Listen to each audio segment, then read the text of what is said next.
why is it nearly impossible to hire a hitman, but trivially easy to buy an illegal product like cocaine or heroin? Yeah, I mean, it is one of those questions that just seems like a punchline at first, right? Right. But when you actually sit with it, the implications are pretty staggering Yeah, because, the legal penalties for both of those crimes are basically identical. exactly. You're going away for a long time either way. Right. If you get caught doing either, you are going to federal prison. So the deterrence factor, like on paper, is exactly the same. Yeah. And yet, if you were to walk into a random major city right now and ask around for a hitman, you would almost certainly end up talking to an undercover federal agent by the end of the day. Oh, without a doubt. But if you walk into that exact same city and ask around for illicit drugs, you will find them readily. And that dynamic, that precise economic and social puzzle, is actually the exact question that opens the text we are exploring today. And the answer reveals absolutely everything about why this material is so profoundly uncomfortable to read. It really does. Welcome to Deep Into the Pages. Today, we are exploring the work of Alvin E. Roth, specifically his book, Moral Economics.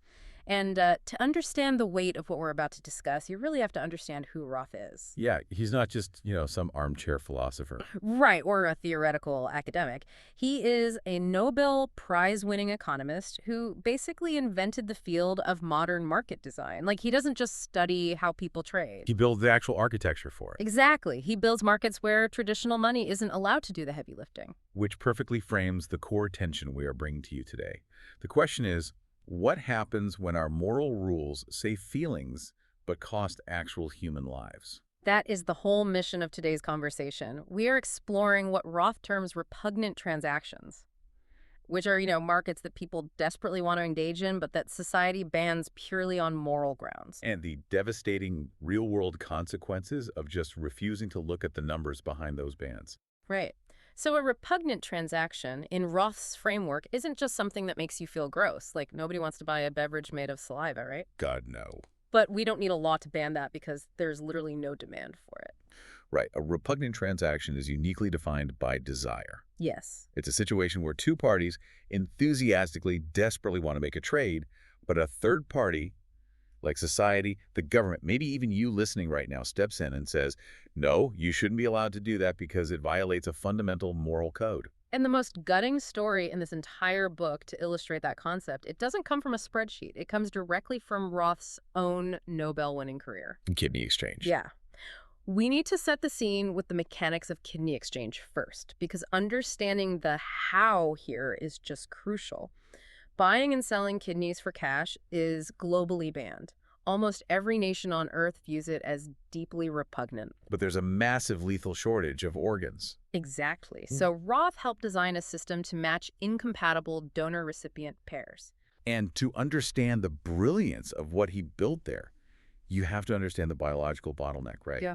Imagine you need a kidney and your spouse wants to give you one. They are perfectly healthy, perfectly willing. But they have blood type A, and you have blood type O. Right. Or your immune system has specific antibodies that would instantly attack their kidney. You are biologically incompatible. And before market design stepped in, that was just the end of the line. You were totally out of luck. Yeah, you would go on a deceased donor list, which often meant waiting like 5 to 10 years while your health just slowly deteriorated on a dialysis machine. It's brutal. So Roth looked at this and applied a concept related to the algorithms that won him the Nobel. He essentially asked, what if there's another couple in the exact same tragic situation across the country? Right. What if your spouse gives a kidney to the other patient and the other patient's spouse gives a kidney to you? That's a pure swap. A pure swap. No money changes hands at all. It remains a pure exchange of gifts, completely respecting that moral ban on commodifying the human body. And it scales so beautifully. Like, it doesn't have to just be two pairs. Modern algorithms can construct chains of 10, 20, 30 people. Usually kicked off by one altruistic donor, right? Exactly. Someone who just wants to give a kidney to anyone. And the computer maps out this incredible, mathematically optimal daisy chain of life across the country. They schedule the surgery simultaneously so nobody backs out. It is an elegant, brilliant workaround to the moral ban. You preserve the ethical purity of the system, but you still save thousands of lives. But the complexity of preserving that moral purity eventually hits a wall. And this brings us to the story of the Filipino patient. Yeah, this is the emotional anchor of the whole book. So there is a patient in the Philippines whose kidneys are failing, and the economic reality of healthcare in the Philippines is a crucial detail here. Very crucial. Their national health insurance only covers short-term dialysis. We are talking roughly 45 to 90 days. Wow. That's nothing. It's nothing. After that, if you cannot afford private care, which the vast majority of citizens cannot, kidney failure is essentially a death sentence.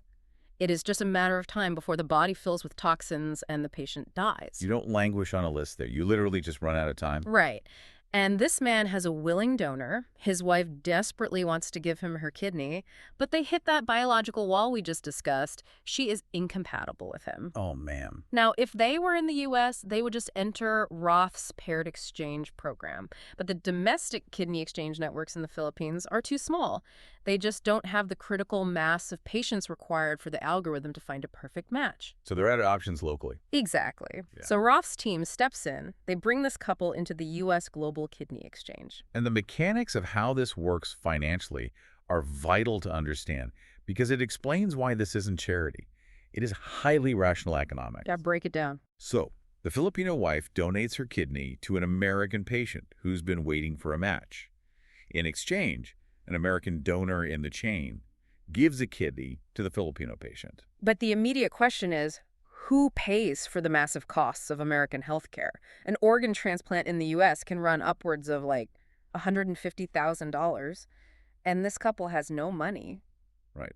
And the answer is the American healthcare system pays for it completely voluntarily through an escrow account. Right. Why would they do that? Because keeping an American patient on dialysis costs Medicare roughly $90,000 every single year. Oh, wow. Yeah, if that patient lives for another 10 years on dialysis, that's nearly $1 million. So by funding the surgeries for the Filipino couple, the American insurance provider is actually saving hundreds of thousands of dollars long term. That's incredible. And those savings are placed into an escrow account. That account covers the Filipino patient's surgery, his wife's surgery, and critically, all of their post-transplant medical care and immunosuppressant drugs when they return to the Philippines. So it is just a miraculous system. An American gets a kidney and gets off dialysis. A Filipino gets a kidney. The American healthcare system saves an absolute fortune. And a man who is handed an absolute death sentence gets to go home and watch his children grow up. It's a total win-win-win. You would think this would be universally celebrated as a triumph of human ingenuity and compassion, Ricky. You would think, which makes the backlash so profoundly jarring. Yeah. So Roth travels to a World Health Organization meeting in Geneva to present this incredible success. He is in a room full of international transplant professionals, ethicists, people whose entire professional lives are ostensibly dedicated to saving patients. Right. And at this meeting, a Spanish WHO official stands up and furiously attacks the program. She accuses Roth of exploiting the Filipino patient. Exploiting him, saving his life. Yes. Roth tries to reason with her. He strips away all the academic language and presents the stark, bloody reality of the situation. He says to her directly, if we don't do this, that patient will die. And her response. Her response reveals the terrifying core of moral economics. It really does. The WHO official looks at a Nobel laureate who just engineered the survival of a dying man, and she says, and this is a direct quote, he should be dead. He should be dead. Just let that sink in. Think about the... She felt that it was fundamentally inappropriate to mix what she called unequal countries in healthcare.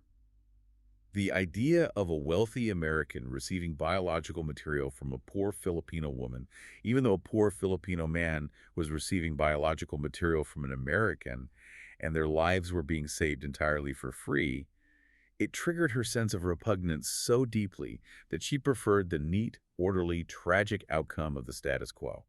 She viewed the transaction as inherently coercive just because of the wealth disparity between the nations. Exactly. And her deontological framework, meaning, judging actions by adherence to rules rather than their consequences, the structural inequality made the exchange tainted. It felt like imperialism to her. Right. It felt like a slippery slope to harvesting organs from the third world. And to prevent that feeling of exploitation, to ensure that the system remained theoretically pure and unsullied by the messy reality of global wealth disparity, she was perfectly willing to let a human being suffocate on his own bodily fluids. She was willing to let the disease do the dirty work so her own hands could stay clean. And this just proves Roth's core thesis, right? People are perfectly willing to sacrifice actual breathing human lives to preserve their own sense of moral comfort. It really forces you to look in the mirror and ask, what exactly are we protecting when we ban these markets? Are we protecting the vulnerable people within the market? Or are we just protecting our own delicate sensibilities from having to look at their desperation? Which brings us right back to the cold open and the actual mechanics of prohibition. We need to dig deeply into this idea of willing versus unwilling victims. Because why do bans on hitmen work, but bans on drugs or sex work or organ sales fail so spectacularly? It all comes down to the alignment of incentives. Okay, unpack that for me. Think about the market for murder. Murder involves an unwilling victim. Right. If someone tries to hire a hitman to kill you, you are a natural enforcement agent against that crime. Obviously, I don't want to be murdered. Exactly. If you catch wind of it, you go to the authorities. Your family will go to the authorities. The community will intervene. The incentives of society and the incentives of the victim are perfectly aligned to crush that transaction. So the market for hitmen is incredibly brittle because it is surrounded by people who actively want to destroy it. Precisely. But a repugnant market operates on completely inverted economic physics.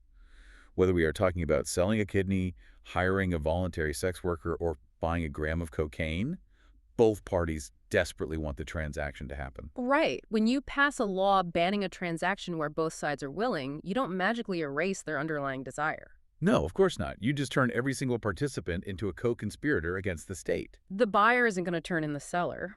And the seller isn't going to turn in the buyer. They are mutually invested in keeping the transaction completely hidden from the authorities. You have totally eliminated the natural whistleblowers. Think of prohibition like building a massive concrete dam across a river. If the river is just a tiny little stream, say, the market for a very niche, mildly unpopular item that people only kind of want, you build a dam and the dam holds. The market stops because the pressure against the concrete is low. But what if the river is a roaring flow of human demand and supply? What if it is driven by the human desire for intimacy, or the desperate need for a life-saving organ, or the craving for a highly addictive chemical? Yeah. You build a dam across that river, and the concrete doesn't stop the water. It can't. The hydrostatic pressure is simply too high. The water always finds another way. It gets forced underground. It pushes through dangerous, unregulated cracks. It overflows the banks and destroys the surrounding ecosystem. And the absolute crux of market design is understanding that a ban doesn't eliminate the market, it just eliminates the safety. That is such an important point. Banning a market in which people desperately want to participate is almost always just the blueprint for designing the illegal black market that will inevitably replace it. And black markets, by definition, are run by criminals. They do not have health inspectors. They do not have consumer protection agencies. Right, they do not resolve contract disputes in a court of law. They resolve them with violence. Exactly. And we don't have to rely on metaphors here either. The book provides incredible, highly specific, real-world evidence. The Rhode Island experiment is like one of the most fascinating natural experiments in the history of economics. Oh, it really is. Because usually, economists cannot run clean experiments on things like prostitution. Why not? Because if a state decides to legalize sex work, it's usually because the political and social culture of that state is already shifting to become more progressive, right? So there are too many variables. Exactly. Crime rates, reporting behaviors, health statistics, they might all be changing for a dozen different interrelated reasons at the exact same time. The data gets incredibly muddy. You can't isolate the single variable of legalization. But Rhode Island wasn't a deliberate cultural shift. It was a clerical accident. A literal typo. Yeah. In the early 2000s, there was a concerted effort to crack down on street loitering and the visible aspects of street prostitution. In 2003, the state legislature rewrote their prostitution laws to specifically target this street-level activity. But in the process of rewriting the statute, they inadvertently deleted the specific section of the law that banned indoor prostitution. It was a massive oversight. For 6 whole years, between 2003 and 2009, behind closed doors, buying and selling sex was entirely legal in the state of Rhode Island. It's wild. Massage parlors and indoor escorts were suddenly operating in this bizarre, accidental, legal gray zone where they could not be prosecuted. And because it was an accident, it was the perfect laboratory condition for economists. Researchers, notably Scott Cunningham and Manisha Shah, could look at Rhode Island before, during, and after this 6-year window. Right. And crucially, they could use a methodology called difference in differences to compare Rhode Island to its neighboring states, Connecticut and Massachusetts, which kept their strict bans in place throughout the same period. So they could control for regional trends and isolate the exact impact of the dam breaking. Exactly. And the results were staggering. When the threat of arrest was removed from indoor sex work, reported rapes in the state of Rhode Island dropped by 17%. The transmission of female gonorrhea dropped by 39%. Just let the magnitude of those numbers sink in for you. A 17% absolute drop in rapes, a nearly 40% plunge in a major sexually transmitted disease. Why did this happen? Because when the market moved indoors and became legally permissible, it became visible to the light of day. The workers regained their leverage. Right. Think about it. In a black market, if a sex worker demands a client use a condom and the client refuses, what is her recourse? She can't call the police. And furthermore, in many jurisdictions, carrying multiple condoms was literally used by police as physical evidence to arrest people for prostitution. So the law heavily incentivized dangerous, unprotected behavior. Exactly. But during those 6 years in Rhode Island, workers could boldly screen clients. They could demand condom use without fear of arrest. If a client became violent or refused to pay, they could pick up the phone and call the police without fear of being thrown in a cell themselves. So the market wasn't eliminated. In fact, the overall size of the indoor market actually grew, but the physical safety of the participants was exponentially increased. Contrast that with what happens when you insist on keeping the dam built high. You force the water back underground, and you create environments ripe for systemic abuse. Like the New York brothels Roth talks about. Yeah, brothels run by corrupt police officers, where the very people tasked with enforcing the moral ban use the threat of arrest to extort, rob, and assault the workers. And the workers have zero legal recourse because they are defined by the state as criminals. Or look at the incredible hypocrisy of cases like Governor Eliot Spitzer. Here was a man who built his entire political brand as a crusading prosecutor. He was the enforcer of the moral ban, famously breaking up prostitution rings and grandstanding about the degradation of sex work. Right. And secretly, he was patronizing a high-end, extremely expensive underground prostitution ring. The ban didn't stop Spitzer, a wealthy man, from buying sex. It just ensured that the entire ecosystem operated in the shadows, where the vulnerable have no protection. Which really bridges us to perhaps the most insidious theme of the book. It is not just about the physical violence that black markets create.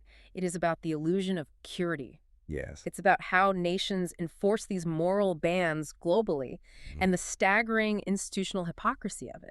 Let's examine the concept of moral outsourcing through the lens of the global blood plasma market. The plasma paradox. Exactly, the plasma paradox. Modern medicine is immensely reliant on blood plasma, and it's entirely different from whole blood donation. Right. Plasma is the liquid portion of the blood. Yeah, and it is rich in proteins and antibodies.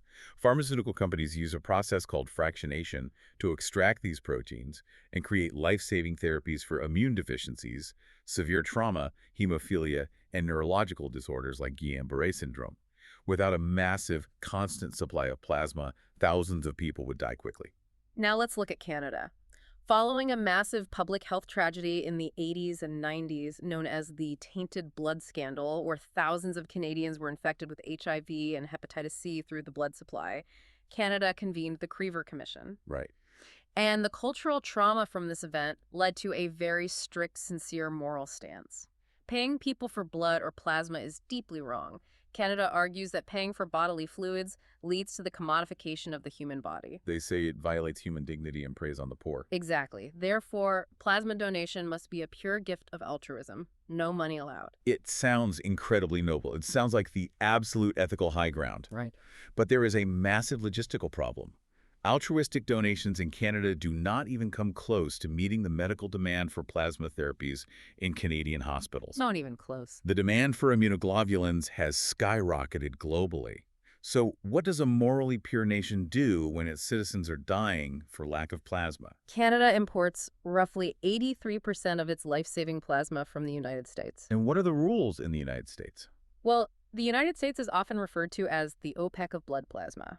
Paying donors for their time and plasma is perfectly legal here. In fact, it is a massive industry. Right. It's heavily regulated by the FDA, it involves rigorous testing and tracking, and it is entirely built on compensating donors for what is essentially a part-time job, sitting in a chair for 90 minutes twice a week while a machine pumps their blood out, spins out the plasma, and returns the red blood cells. If you think about how this plays out in our globalized world, this is the exact moral equivalent of buying carbon offsets. That's such a good analogy. You know the phenomenon where a billionaire will fly around on a private jet, spewing massive amounts of carbon into the atmosphere, but then they write a check to plant some trees in another hemisphere so they can proudly claim to be carbon neutral. Yeah, they get all the benefit with none of the guilt. Precisely. Canada gets to maintain its ethical purity at home. Canadian politicians can stand at podiums and declare, "We do not commodify the human body. We protect human dignity." While quietly, out the back door, they are plugging their hospital patients into bags of plasma bought from college students struggling to pay tuition in Ohio and working-class people trying to make rent in Texas. Right. Your moral stance isn't actually stopping the commodification of the body. It is just exporting the commodification to people you don't have to look at. It is hypocrisy with excellent branding. And Roth adds another layer to this that makes the contradiction even more glaring. Let's talk about the pharmaceutical double standard. Oh, this part is wild. The United States, and indeed the entire global medical system, allows pharmaceutical companies to take this raw plasma, process it, and charge exorbitant, jaw-dropping prices for the resulting life-saving drugs. We are talking about tens of billions of dollars in corporate revenue. Tens of billions. And as a society, we generally accept this framework. We might argue over price caps or patent law, but we accept the foundational premise. We accept that corporate profit is a necessary incentive. Right. We say, well, if the pharmaceutical company couldn't make a massive profit, they wouldn't have the incentive to build the fractionation plants, and the drugs wouldn't exist, and people would die. We view corporate profit as functionally virtuous. But the very second you suggest that a poor person, the actual living human being sitting in the chair with a large needle in their arm, giving the biological raw material that makes the entire multi-billion-dollar global industry possible, the second you suggest that they should get a significant market-driven cut of that profit. Or, translating this back to organs, if you suggest a poor person should get paid for giving a kidney to save a life. Suddenly, it is branded a crime against humanity. The Vatican's Pontifical Academy of Sciences literally used that exact phrase. They declared that compensating organ donors is a crime against humanity. The double standard is just dizzying. Why is it that when a corporation gets rich saving a life, it's capitalism working as intended? But when an individual in poverty gets paid for saving a life, it is an unconscionable exploitation of the vulnerable. It is a contradiction that Roth forces us to confront. But I have to pause here, because this is where I really need to step in and genuinely push back on Roth. okay, please do. I understand the consequentialist framing. Roth is an economist. He is trained to look purely at outcomes. How many lives were saved? If a compensated kidney market saves 10,000 lives a year, Roth says we should build the market. Right. But I do not believe the moral intuition against paying for organs is just people being squeamish or hypocritical. I think it is rooted in a profound, legitimate fear of fundamentally altering the relationship between a human being and their own body. Work me through that fear. How does it alter the relationship? Well, if we legally institutionalize kidney sales, aren't we inevitably creating a dystopia? Think about how capitalism operates at its core. It relentlessly seeks the lowest cost of production and turns everything into a commodity. Sure. If organs become a legal commodity, the global poor literally become spare parts factories for the wealthy. Let's look at Iran. Iran is currently the only country in the world where it is legal to sell a kidney. And proponents point out that Iran effectively eliminated its kidney transplant waiting list in 1999. Yes, but if you look at the reality on the ground, you have reports of people painting their blood type and phone numbers on the brick walls outside of hospitals in Tehran, desperately undercutting each other's prices to pay off debts. That is grim. It's horrifying. You will have people factoring the sale of their internal organs into how they pay off a predatory loan. You will have parents calculating if they should sell a piece of their liver to send their kid to school. Isn't Roth just waving away this massive systemic exploitation by shrugging and saying, well, they're dying anyway? It is an incredibly heavy critique. And the imagery of the kidney market in Iran is undeniably grim. Right. But I want to counter with what is arguably Roth's most devastating intellectual weapon in the entire book. He references a colleague, the economist Frank McCormick, who proposes something known as the footnote challenge. Okay, let's hear it. Roth and McCormick argue that if you are going to oppose compensating organ donors, if you are going to stand firmly on that ground of protecting human dignity and preventing the dystopia you just described, you should be ethically required to add a disclaimer to the bottom of all your arguments. A disclaimer? Yes, and the disclaimer reads exactly like this. Oh. I recognize that my position results in thousands of preventable deaths each year, but I believe my moral concerns justify those deaths. Wow. So I have to ask you directly, as someone defending the ban right now, if you are going to uphold the prohibition to prevent the dystopian commodification you just described, could you actually say that footnote out loud? Could you walk into a dialysis clinic, look a dying patient in the eye, and say, my moral concern about commodification justifies your death today? I find that tactic to be bordering on emotional blackmail. Really? How so? It's a rhetorical trap. It falsely assigns the active responsibility for the organ shortage and the resulting deaths to the ethicists who are just trying to maintain basic boundaries in medicine. The disease kills people. Kidney failure kills people. My moral argument isn't pulling a trigger. But it is blocking the cure. If a society refuses to alleviate poverty and instead looks at a starving person and says, hey, we won't give you food or housing, but you can sell us your kidney, that is a grotesque failure of society. Roth is blaming the ethicists for a biological and societal tragedy. Coercion by poverty is a real thing. Can a starving person truly give informed consent to give up an organ? But does banning the kidney sale actually cure their poverty? No, but it stops the medical system from preying on it. Does it? Let's follow the logic of coercion by poverty. If a person is so desperately poor that selling a kidney is their best option, they're in a terrible situation. But if you ban the sale, what have you accomplished? We've stopped them from being mutilated. But you haven't made them less poor. You've simply taken away their best available option, leaving them even poorer, while simultaneously ensuring that the patient who needed the kidney dies. That feels like a false dichotomy, though. Roth isn't blackmailing anyone. He's demanding moral accountability. We use phrases like ethical boundaries and human dignity as a shield. We hold them up so we don't have to look at the actual bloody consequences of our policy choices. But the consequences of the market are also bloody. Yes, society should absolutely cure poverty. We should build a utopian world where nobody is so poor they want to sell an organ. But right now, today, we haven't built that world. So while we wait for the utopia, real people's kidneys are failing. Roth is saying, your pure intentions do not resurrect the dead. If your policy choice results in a death that a market choice would have prevented, you have to own that death. You can't just wash your hands and say, well, the disease killed them. But if you open that door, you create a systemic incentive to keep people poor. How so? Because if the medical system relies on the desperation of the poor to supply organs, society loses the incentive to eradicate poverty, because eradicating poverty would cut off the supply chain of cheap organs.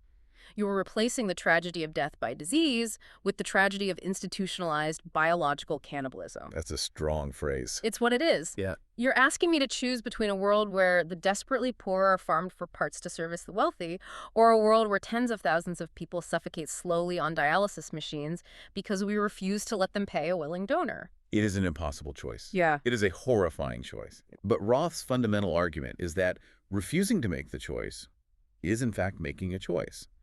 By maintaining the ban, we have actively chosen the thousands of deaths on dialysis. We have chosen that outcome.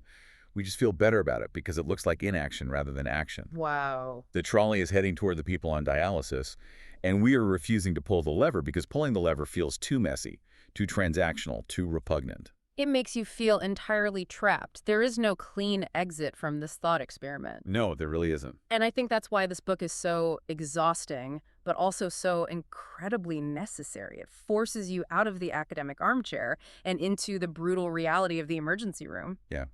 As the debate cools down a bit here, I think it's deeply important that we do some honest self-examination. Because reading this book and wrestling with these concepts fundamentally altered how I think about a lot of the moral stances I hold. I completely agree. I will confess, I started this book entirely on the side of the angels. When I read the first few chapters, I thought, obviously, paying for organs is evil. Obviously, it's dystopian. Right. It feels like common sense. But that footnote challenge you brought up, it absolutely humbled me. When I sat alone and attempted to imagine actually saying that footnote out loud, saying to a grieving family, My moral comfort justifies the loss of your father, I realized I had never truly weighed the lethal consequences of my own moral comfort zone. It's a really hard thing to face. It is. I was valuing my feeling of ideological purity over actual breathing human lives. I wanted the world to be neat and fair, and I was willing to let people die rather than accept that the world is messy and transactional. It was a really bitter, painful pill to swallow. I completely understand that reaction. For me, the part that just burrowed into my brain and wouldn't let go was the Canadian plasma example. Yeah, the outsourcing. It prompted this really deep self-examination about the hypocrisy of outsourcing. I had to ask myself, where in my own life do I hold a position that feels pure while quietly benefiting from the very thing I claim to oppose? Right. How often do I support the banning of something unseemly, knowing full well that I am just outsourcing the dirty work to someone else, somewhere else, just out of my line of sight? It really is the carbon offset of morality. We all do it in one way or another. We buy the cheap electronics while decrying the labor practices, or we support strict zoning laws to preserve the character of our neighborhoods while decrying the housing crisis. Exactly. And it asks you to reflect on your own complicity in the systems you critique. It forces you to ask if your ethics are actually helping the vulnerable, or if they are just a mechanism for protecting your own peace of mind. Are you trying to save the world, or are you just trying to save your own self-image? Precisely. Which brings us full circle right back to the question we asked in the cold open. The hitman versus the drug dealer. Why the ban on hitmen works and the ban on drugs, sex work, and organ sales fails. Yeah. Roth's brutal, unyielding answer is that in a repugnant market, everyone is a willing co-conspirator. The demand is too deeply rooted in human survival or profound human desire to simply be legislated out of existence by people who find it distasteful. And that reframes this entire journey for you, the listener. The bans that society often feels the proudest of the ones we champion as our highest moral achievements, the ones we write into international treaties, are often the exact same bans doing the most systemic harm. Right. They don't stop the suffering. They never have. They just drive the suffering into the shadows, behind the concrete dam, into the black markets where we don't have to look at it, and where the vulnerable suffer without any protection at all. The ultimate question isn't whether markets should have limits. Of course they should. Society requires rules to function. The real question is whether we are brave enough to actually look at what our limits are doing in the real world, and honest enough to admit whose comfort we are truly protecting. Are we actually protecting the victims? Or are we just protecting ourselves from having to look at them? That's it for this episode of Deep Into the Pages.